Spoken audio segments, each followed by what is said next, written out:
Hello everyone. आज हम पढ़ेंगे एनसीईआरटी क्लास 5 इंग्लिश का एक चैप्टर जिसका नाम है गुलिवर्स ट्रैवल्स। गुलिवर्स ट्रैवल्स जो है वो एक स्टोरी है जो जोनाथन स्विफ्ट ने लिखी थी। इस स्टोरी में जो मेन कैरेक्टर है उसका नाम है Gulliver. Gulliver was a seller. Seller कौन होते हैं? जो समुद्र में यात्राएं करते हैं। गुलिवर्स ट्रैवल्स में गुलिवर ने 4 वॉयजेस किए, यानी कि 4 बार समुद्री यात्राएं। जो वॉयज क्या होता है? वॉयज मतलब होता है जो समुद्र में लंबी यात्राएं होती हैं उसे हम वॉयज कहते हैं। तो गुलिवर के सेकंड वॉयज, जो उसकी सेकंड वॉयज थी, जो समुद्री यात्रा थी सेकंड टाइम उसकी, वो एक फिक्शनल लैंड जिसे हम ब्रॉबडिनमैक कहते हैं उस आइलैंड, उस लैंड पर थी। तो उसमें उस लैंड में उसने क्या क्या देखा, उस लैंड की एक खास बात थी कि उस लैंड में सारे जो क्रिएचर्स थे वो बहुत ही इनक्रेडिबली ह्यूज थे। यानी कि वहाँ पर उसने जिन जिन जिन लोगों को देखा वो सभी लोग जो हैं वो उसके साइज से काफ़ी ज़्यादा बड़े थे। दे वर इनक्रेडिबली ह्यूज। तो अपने इन्हीं एक्सपीरियंसेस को गुलिवर ने लिखा, जिसे हम ऑटोबायोग्राफी कहते हैं। ऑटोबायोग्राफी मतलब क्या होता है? जब हम अपने बारे में, अपने अनुभवों के बारे में लिखते हैं। तो गुलिवर जो है उसने अपने सेकेंड वॉयज में इस लैंड पर क्या क्या देखा, उसके क्या क्या एक्सपीरियंसेस हुए, वो हम आज एक छोटी सी स्टोरी के द्वारा जानेंगे। Let's read out. On the 16th of June 1730 we discovered land.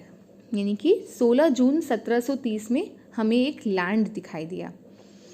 Captain sent a dozen men with vessels for water. तो हमारे शिप का जो कैप्टन था, ये सब कुछ जो है वो गुलिवर बता रहा है क्योंकि उसने ये अपनी ऑटोबायोग्राफी को लिखा है।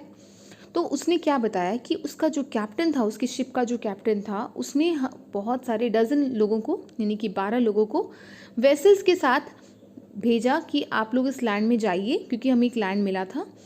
तो उसने वेसल्स के साथ, यानी कि कुछ कंटेनर्स के साथ भेजा कि आप लोग इस लैंड में जाकर पानी की खोज करिए। If any could be found, जो कि मतलब यहाँ पर इस लैंड में हम लोगों को कोई लैंड मिला तो वहाँ पर पानी हम लोग ढूंढने के लिए हमारे कैप्टन ने कुछ लोगों को भेजा। When we came to land, we saw no river or spring nor any inhabitants. तो जब हम लैंड के पास पहुँचे तो हमें कोई रिवर, कोई नदी, कोई भी नदी या तालाब कुछ भी नहीं मिला और ना ही कोई इन्हाबिटेंट्स मिले। यहाँ पर एक शब्द है इन्हाबिटेंट्स। इन्हाबिटेंट्स का अर्थ होता है वहाँ के मूल निवासी, वहाँ के रहने वाले। तो वहाँ पर जो लोग रहते हैं वो कोई भी उसको उस समय कोई नज़र नहीं आ रहा था। I went on to explore, मतलब मैं आगे बढ़ता रहा और ढूंढने के लिए। The country was barren and rocky. जो जगह थी, जो लैंड था, वो बैरन और रॉकी था। बैरन का मतलब होता है बंजर और रॉकी का मतलब होता है पथरीला। पथरीला मतलब पत्थरों से भरा हुआ। I turn back to join the crew only to see them getting into the boat and rowing for life to get to the ship. तो मैं वापस लौटा क्योंकि रास्ता जो है वो बहुत ज़्यादा पथरीला था, तो वहाँ पर पानी मिलने की उम्मीद बहुत कम थी। तो ये वापस लौटने लगा।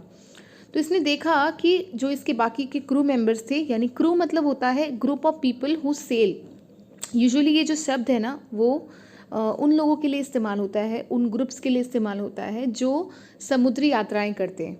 तो जैसे ही ये वापस लौट रहा था, इसने देखा कि इसके जो ग्रुप के बाकी लोग थे वो लोग वापस बोट में बैठकर वापस जा रहे थे अपनी जान बचाने के लिए। तो ऐसा क्या हुआ? Let's read out. Before I could reach them I observed a huge creature walking after them in the sea as fast as he could. तो इसने क्या देखा कि इसके जो क्रू मेंबर्स हैं वो अपनी जान बचाकर बोट में भाग रहे हैं। फिर इसने देखा कि उनके पीछे कौन भाग रहा है? उनके पीछे एक ह्यूज क्रिएचर, यानी कि एक दानव के जैसा एक बड़ा कोई क्रिएचर जो है, वो जैसे मॉन्स्टर्स होते हैं, वो जो है वो उनके पीछे भाग रहा है। और जितनी तेज़ी से वो पूरी तेज़ी से भाग रहा है उनके पीछे। The water of the ocean reached only till his knees. तो वो क्रिएचर इतना बड़ा था कि ओशन का जो पानी है वो सिर्फ उसके घुटनों तक ही पहुंच पा रहा था। However, the monster was unable to overtake the speeding boat. यानी कि लेकिन वो जो मॉन्स्टर था वो उस स्पीडिंग बोट को पकड़ने में असमर्थ रहा. वो उनका पीछा कर रहा था लेकिन वो स्पीडिंग बोट को कैच नहीं कर पाया. I turned back quickly and climbed up a steep hill with fields of barley on either side. तो ये क्या हुआ, ये जल्दी से वापस भागा पीछे क्योंकि इससे भी अपनी जान बचानी थी. तो ये पीछे भागा और इसने देखा कि एक स्टीप हिल देखा, एक छोटा सा पहाड़ देखा जिसके दोनों तरफ जो है वो फील्ड्स थे. क्या चीज़ के फील्ड्स थे, वहाँ पर खेती की हुई थी, वहाँ पर मक्का की खेती की हुई थी और दोनों तरफ जो कॉर्न्स जो लगे हुए थे वो 40 फीट हाई थे. And the corn rising up to 40 feet. 40 feet बहुत ऊंचा होता है.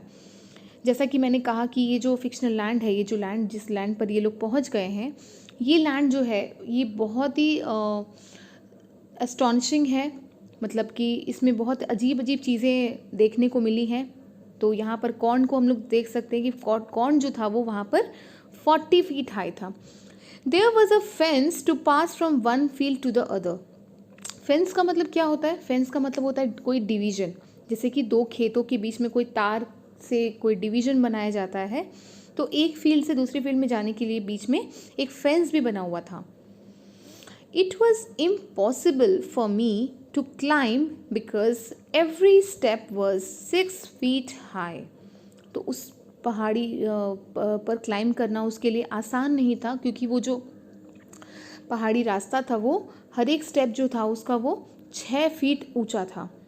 आई was trying to find a gap in the hedge. Hedge मतलब होता है ना किसी तरह का, जैसे श्रब्स वगैरह छोटे छोटे पौधों के द्वारा जो एक डिवीजन बना होता है.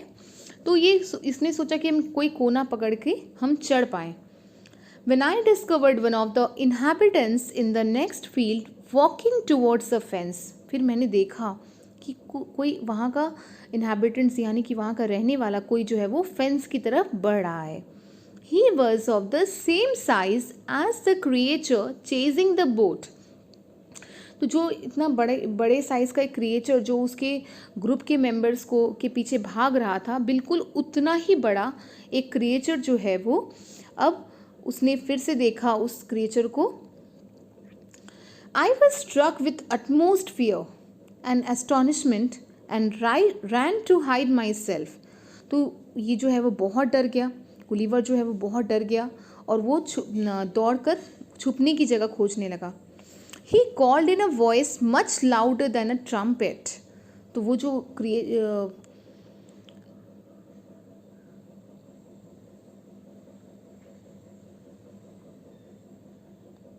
ये जो क्रिएचर था ये जो है वो बहुत ही तेज़ आवाज़ में इसने आवाज़ दी. It sounded like a thunder, जैसे कि कोई बिजली गिर जाती है. 7 monsters like him came towards the field ready to reap the corn. क्योंकि मकई जो है वो मकई की फसल जो है वो अब कटाई का समय आ चुका था. वो पूरी तरह से फसल जो है वो कटाई के लिए तैयार थी. तो सारे जो 7 वहाँ पे मॉन्स्टर्स आए, वो लोग सब अपने साथ एक रीपिंग हुक लेकर रखे थे, जैसा कि आप इस पिक्चर में देख पा रहे हैं. दे carried a reaping hook which was very big, जो बहुत ही बड़ा था.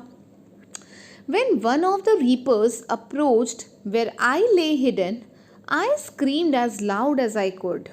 मतलब कि जैसे ही एक रीपर यानी कि वो सब जो मॉन्स्टर्स थे वो लोग तो सब किसान थे और वो सब मकई की जो खेती है उसकी कटाई करने के लिए वहाँ पर एक रीपिंग हुक लेकर आए हुए थे.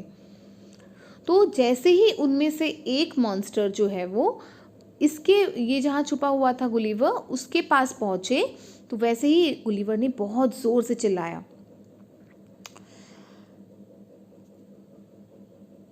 The creature stopped reaping. उसने रीपिंग करना रोक दिया. Picked me up between his thumb and forefinger and brought me close to his eyes. तो उनमें से एक रीपर, जिस रीपर ने इसे देखा उसने क्या किया, इसको अपने हाथ में अपने मुट्ठी में उठा लिया, मुट्ठी में पकड़ लिया और अपनी आँखों के नज़दीक लेकर आया. And brought me close to his eyes 60 feet above the ground. अब उसने जैसे ही इसे अपनी मुट्ठी में उठाया और अपनी आंखों के नज़दीक लेकर आया, ध्यान से देखने के लगा वो उसे, तो उस वक्त वो ज़मीन से 60 फीट की ऊंचाई पर था.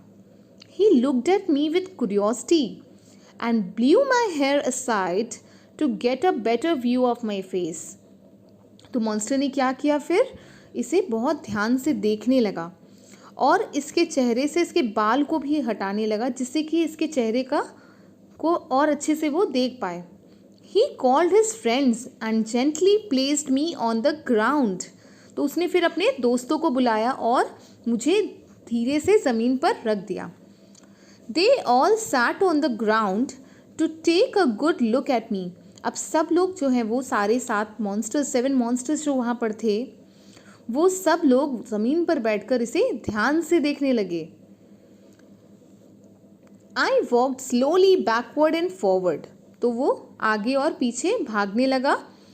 Pulled off my hat and made a low bow towards the farmers.